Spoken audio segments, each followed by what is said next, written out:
Desde el punto de vista alimentario, una pregunta que siempre debemos hacernos es ¿cuánto debe ser una cuota de alimentos? Siempre debemos saber que estos son reglas generales, pero cada hijo tiene unas necesidades. Pensemos que sea un hijo intolerante a la lactosa. Entonces ya sabemos que a ese hijo no le podemos dar los mismos quesos, la misma leche. Pensemos que es un hijo que tiene una enfermedad inmune, autoinmune, esas que llaman. De pronto a ese hijo le tengo que tener mayores cuidados en casa. Pensemos que es un hijo que es autista. A ese hijo posiblemente le tengo que contratar a una persona que lo acompañe 24/7. Entonces, claro, cambia mucho, pero pues digamos que hay un consenso general de unos gastos básicos que debemos siempre valorar cuando fijamos una cuota alimentaria. Y digamos que esto hace parte de esas necesidades del alimentario básicas. Ya vamos a ver que hay otras necesidades asociadas. Tenemos vivienda, tenemos alimentación, tenemos 3, educación. Obviamente la educación de los niños hoy en día empieza de forma muy temprana. ¿Por qué?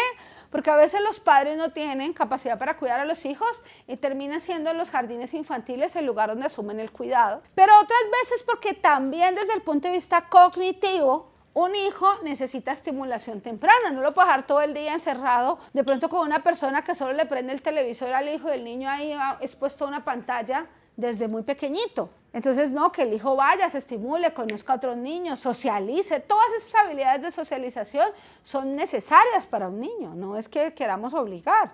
Entonces, habría que mirar educación, cuánto cuesta. Entonces, en educación yo tengo que mirar, pensemos, matrícula, pensión, uniformes, transporte, ¿sí? Lonchera. Incluso yo en educación tendría que pensar los gastos de trabajos o los gastos, digamos, extemporáneos o los gastos asociados a estar estudiando.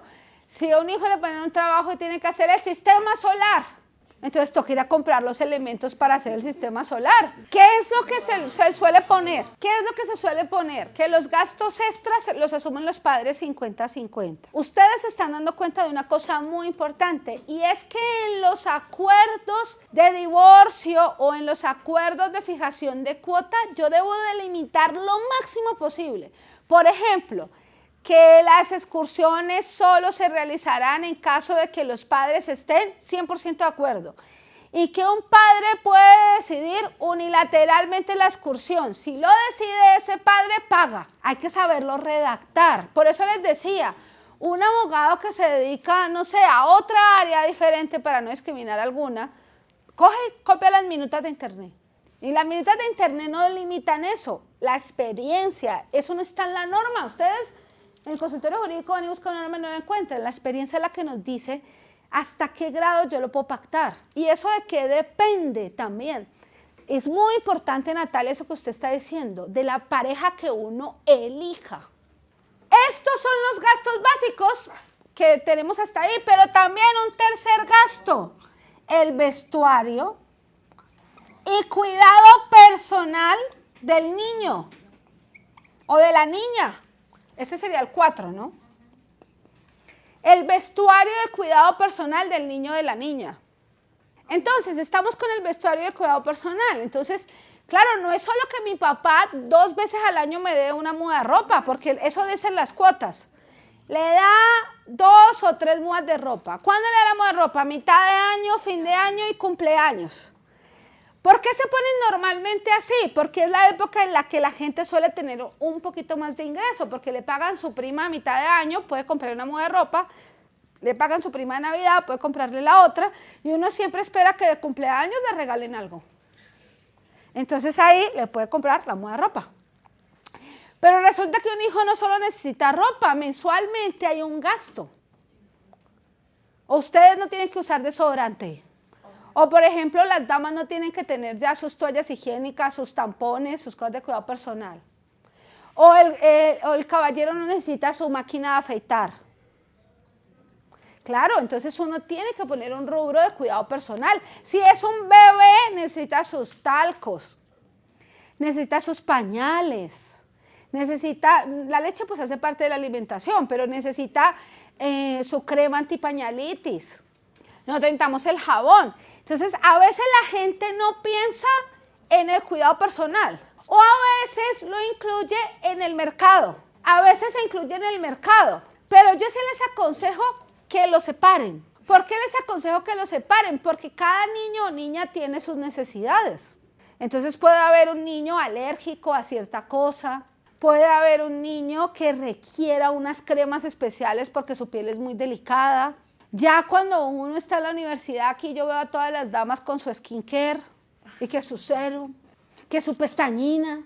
O sea, hay un rubrito de cuidado personal que cuando uno está empezando, pues no se lo puede comprar el más costoso del mundo. Va y se compra el Angel Face. Depende de la capacidad también económica. Depende un poco. Pero yo no puedo obligar a que una persona me tenga que proveer eso. Hay padres o madres que proveen eso porque en su casa están acostumbrados y porque lo consideran normal. Pero eso también depende del contexto. Por eso les digo que elijan bien. O sea, ya hay cosas que van con la personalidad que uno va formando. Si ya va con la personalidad que uno va formando, pues no le puede exigir al papá o a la mamá que se meta con esos valores de la personalidad que uno va formando. Como por ejemplo Natalia, eso, que las uñitas, que las pestañas, eso son cosas de la personalidad que usted ha ido formando, que no puede obligarle a su papá que las cubra.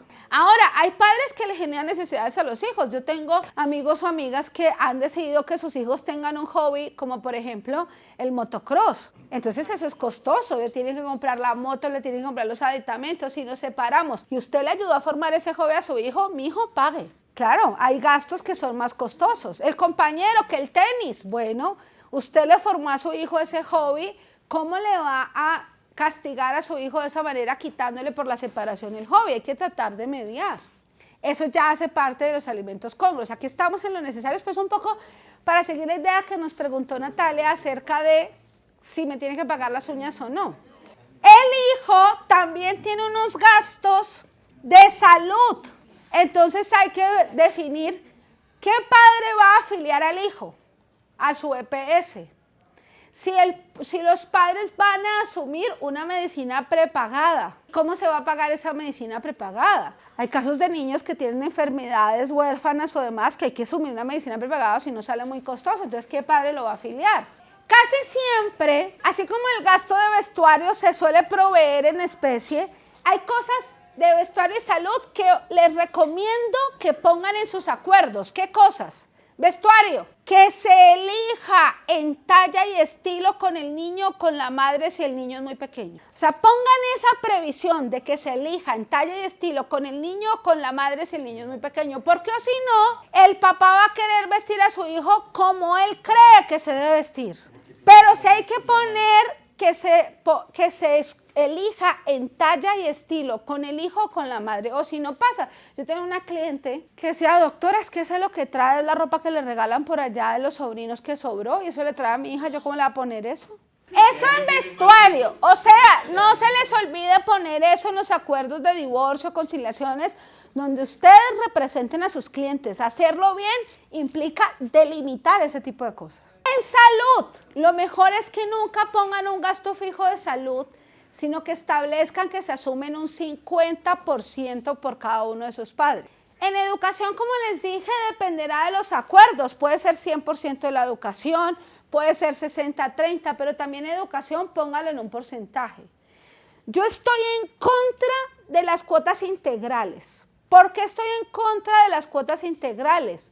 Porque es que los gastos cambian. Una cuota integral que no sube sino el salario mínimo o que no sube sino el IPC, llega a un punto, se los aseguro, que no va a cubrir todos los gastos de los niños. ¿Por qué no? Imagínense una cuota integral de 500.000 pesos. Ustedes ya en la universidad, la matrícula no ayuda a cubrirse con 500.000. Entonces, por eso estoy en contra de las cuotas integrales. Siempre pongan salud y educación como mínimo en porcentajes y vestuario con delimitación de cómo se elige ese vestuario, como mínimo. Ahora, siempre en sus cuotas, siempre pongan un rubro de imprevistos, siempre. Porque puede pasar lo que ustedes decían, que el hijo tiene que ir a una excursión. Puede pasar que yo tenga que salir a comprar los materiales para el sistema solar.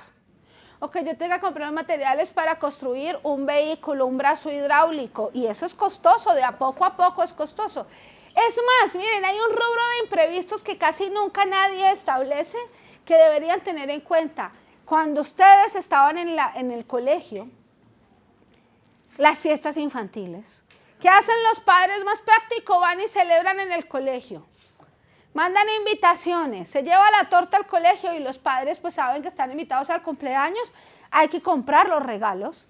En regalos, yo tenía una mamá que me decía, mire doctora, es que yo tengo mínimo 2 fiestas infantiles al mes y uno le tiene que llevar algo porque la gente le lleva algo a su hijo. Entonces son 100.000 pesos y de 100.000 pesos todos los meses, al final del año yo ya estoy que no doy. Se le rompió la sudadera un día corriendo, hay que comprar una nueva sudadera. Hay muchos imprevistos que tiene un niño, se enfermó. Entonces siempre asuman un gasto de imprevistos. En ese gasto de imprevistos, pues que los padres asumirán el 50% de los gastos de imprevistos que tendrá el hijo. Previa presentación de la factura, pongan una obligación de reembolso, pero pongan un valor de imprevistos. Por eso es que las cuotas integrales son desastrosas, estoy en contra. A veces toca poner una cuota integral porque es que el papá no tiene más o la mamá no tiene más, pero en la medida de lo posible, no pongan cuotas integrales, porque no alcanzan a cubrir los gastos de un muchacho. Ustedes tuvieron, por ejemplo, la urgencia de hacer un trabajo, de comprarse un libro, de ir al centro ahora que están yendo a ver los consultorios jurídicos. Entonces dicen, no, ya tengo que coger otro Transmilenio, ya me toca estar todo el día por fuera de la casa, ya me toca almorzar por la calle. Entonces hay que poner gastos de imprevistos o si no, no hacemos nada.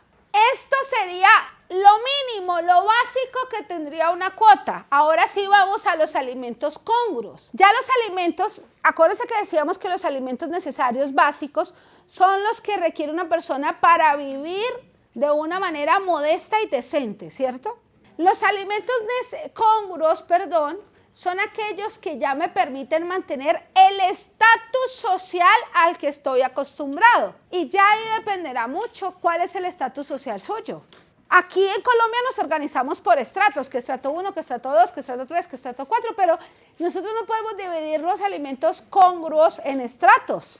El estatus social al que yo estoy acostumbrado, el nivel de vida que una persona se da en sociedad. Entonces ahí ya entra, como decía el compañero, yo voy a jugar tenis, yo voy a jugar golf, o a mí me gusta la pintura, o a mí me gusta el arte, o yo acostumbré a mi hijo, por ejemplo, hay padres que acostumbran a sus hijos a que sus hijos coman pulpo, coman salmón, otros padres que dicen, no, yo solo tengo para comprarle a mi hijo, si acaso, una mojarra, pero otros padres por su nivel social, pues pueden comerse sus calamares, su pulpo. Hay padres que viajes, hay cuotas alimentarias donde se pactan vacaciones de los hijos en el extranjero y se pacta un valor para que el hijo tenga para gastar. Yo tuve cuotas así y que se pactaba, se hará un viaje al año a nivel internacional. Si se hace, el padre asumirá la mitad de los tiquetes y le dará a cada hijo $200, un ejemplo. Y eso se pacta en la cuota, depende de qué, pues elija bien. Eso tiene que mirarlo. Ahora, hay padres que, por ejemplo, dicen, tenemos la finca, que él aprenda, digamos, vaya a la finca, que vaya a piscina, que haga la natación, que el ciclismo, que lo acostumbré a ese hijo a que practique rugby. Entonces, esos ya son alimentos congruos. Una persona está obligada a alimentos congruos, sí, pero si tiene capacidad económica. Porque si yo me enamoré del señor que tiene su puestico de venta de dulces en la esquina y ese señor no tiene cómo asumir los gastos para que el hijo juegue tenis, rugby, practique equitación, ¿cómo le voy a exigir que le pague eso al hijo? O sea, hay que partir desde la realidad. ¿Cuál es la capacidad económica de ese padre? Que de pronto yo logré salir más adelante, tuve más ambición y me compré una casa, pero si el padre de mis hijos sigue pagando arriendo en un inquilinato, ¿cómo le voy a exigir eso?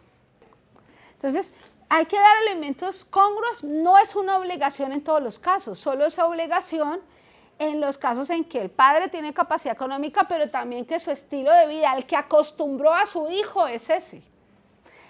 que es que el papá de alguna u otra manera practica un deporte, entonces mi hijo también. Yo conozco casos de hijos que el papá practica 1000 deportes y el hijo se prefiere quedar en la casa jugando con su Xbox. Entonces también eso depende mucho del muchacho, ¿vale? Preguntas hasta aquí. Nos tocó comenzar a liquidar, es que yo no puedo liquidar sin dar teoría. Entonces la próxima clase vamos a seguir liquidando. Terminar esto y liquidar.